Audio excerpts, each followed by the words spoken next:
Assalamu alaikum wa rahmatullahi ta'ala wa barakatuh.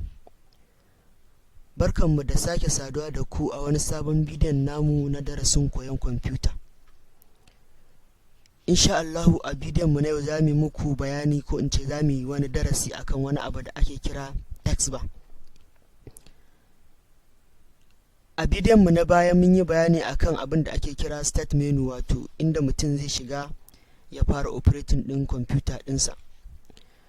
To a yau kuma insha Allahu za mu yi magana akan abin da ake kira text bar. Wato shi abin da ake kira text bar din nan shine abin da yake dauke da har shi kansa start menu din yana karkashin text bar ne. Wannan guri da kuke gani gashi nan na taba shi da kuso dina wato mouse, daga ƙasan nan wannan gurin gaba ɗayansa, wannan line na ƙasa gaba ɗaya, wannan shi ake kira text bar.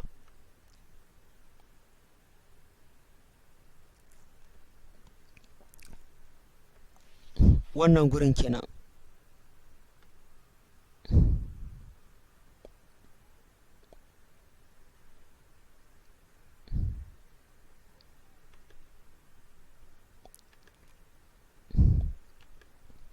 Kun gan shi wannan gurin da na sa wannan line na ƙasa ɗin nan, gashi nan wannan, bari na cire rubutun nan na sake wani kamar yadda kuke gani. Bari na ɗan sa shi babba. Yawwa, wannan gurin da kuke gani shine inda ake kiransa text bar.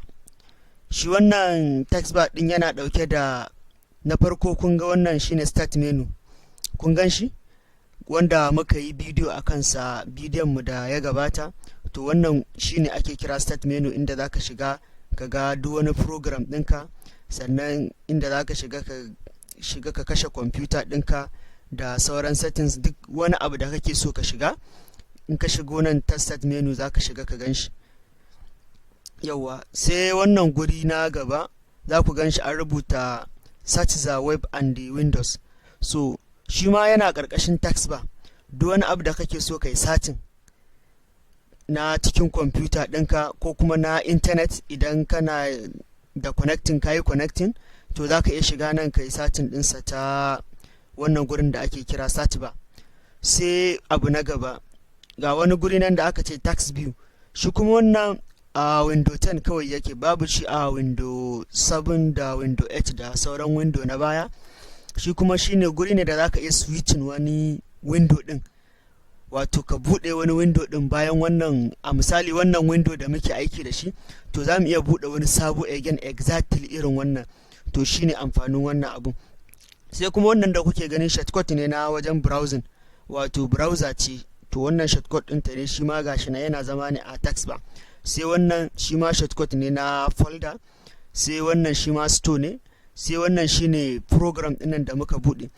Wato shi text bar, duk wani abu da ka buɗe akan kwamfuta ka, duk wani aiki da kake, duk wani program da ka buɗe, so zai to shortcut ɗinsa zai taho kan nan text bar, ya zama duk sanda kake so ka ƙara buɗe shi kawai za ka yi sauri ka taɓa. A misali bari mu taɓa wannan player ɗin ku gani.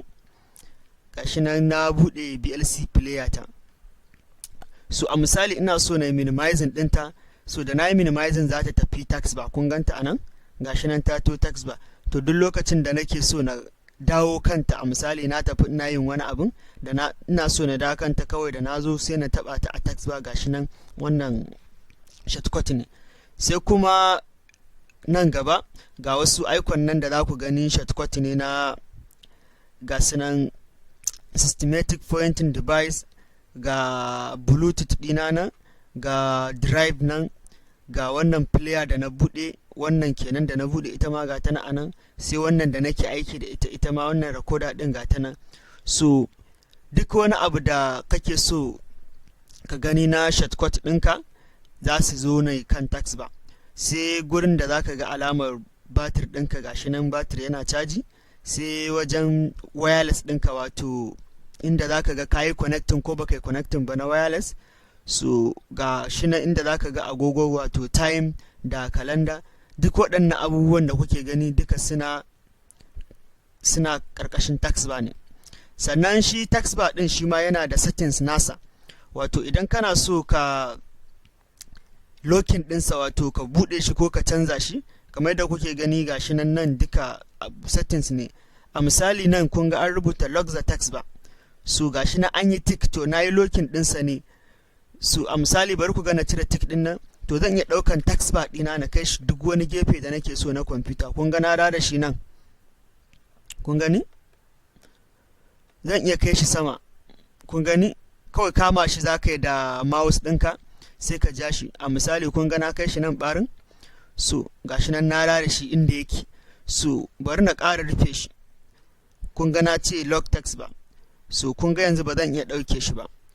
Sannan kuma idan kana so ka yi shortcut ɗin wani program, a misali ga program ɗina, wato application ɗina, ina so na ɗauko wani ya dawo kan text bar ɗina, kawai zan iya right click a kai kamar wannan da kuke gani, browser ce. In na duba a nan zan ga inda aka rubuta pin to text bar, kun gan shi nan. So da na taɓa, kun ga shortcut ɗinta ya taho kan nan.